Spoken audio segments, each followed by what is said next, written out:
We have a very brave guest today, along with his mother, who, when he was 7 years old, died on the table in an emergency, and God told him it is not yet his time. The following is his story.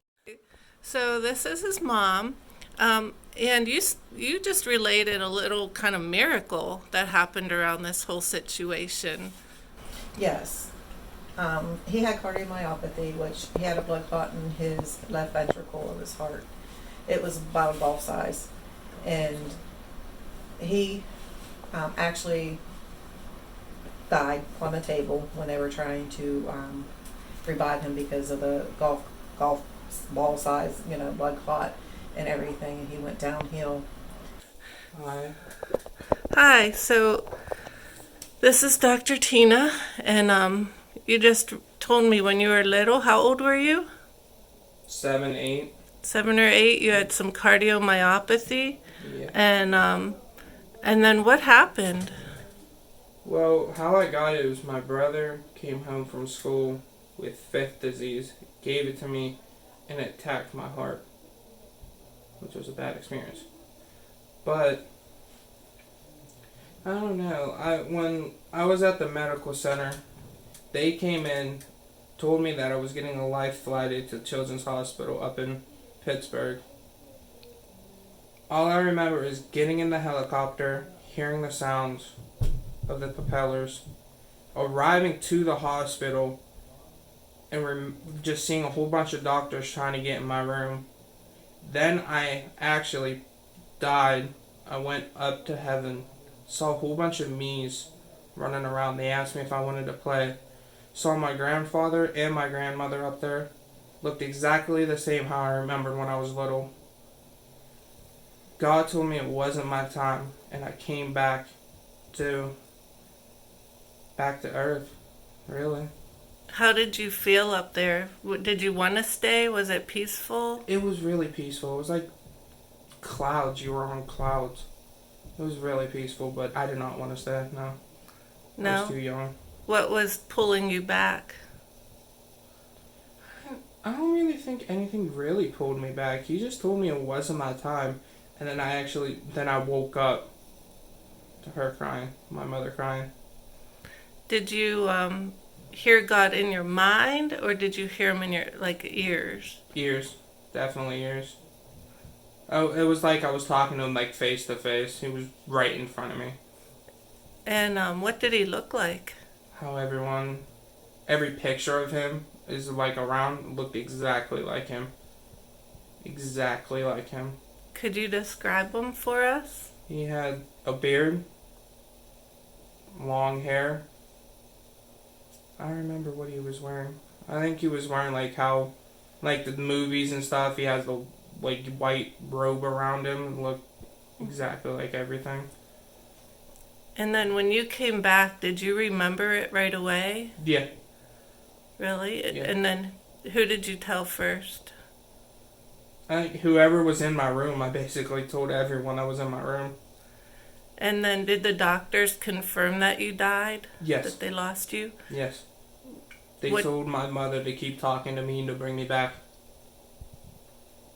Wow. Could you see your mother or hear your mother talking to you? No, I could not hear anything. What did heaven look like? Just like clouds. It was like really peaceful. There was just clouds all over the place. It was sunny. What about the colors or the music, anything like that? There was no music, but it was like bright. It was like you were in towards the sun. It was just really white, and you were on clouds. Everyone that I saw was just standing there. They were ready to welcome me home, but I came back. And so how do you feel about heaven now, or are you afraid to die, or No. has it changed your outlook on life? If I've died once, I've known what it looks like, so if I pass away tomorrow or something, I'll be fine. All right, thank you for sharing that. That was very beautiful. You're welcome. I think it just helps everybody to not be scared and to know there's something else. Has it changed the way you live at all? Yeah.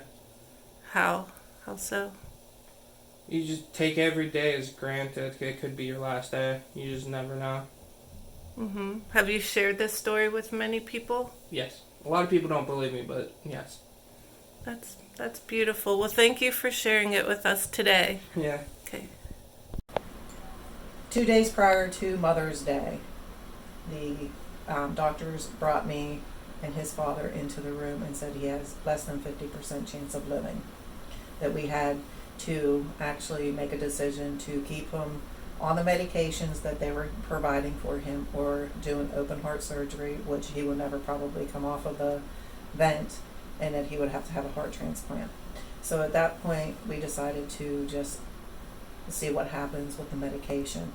2 days after that was Mother's Day. The actual blood clot disappeared. Every day they came in and did a echocardiogram to make sure that the blood clot was still there and how it was and everything. And when they did it on Mother's Day, the technician says, I don't know where it went. Were you praying a lot? Yes, To who? I was praying to God to please, help him make it, let him survive. And it was unbelievable, all the prayers and everybody praying for him throughout, our church, through the community, through his school, everywhere. And I believe that prayer actually helped, and that's what actually had him survive, was the prayers that we received, because they have no idea still to this day where that blood clot disappeared. They took him straight to the MRI, CT scan, everything, and they don't know where it went, and he was fine. Wow, a true miracle. It was a miracle. They said it was a miracle. Wow. Yes. Thank you. The doctors were excellent up there, and even said that it was a miracle that happened. They cannot explain. Thank you for sharing your miracle with us. You're welcome. Okay.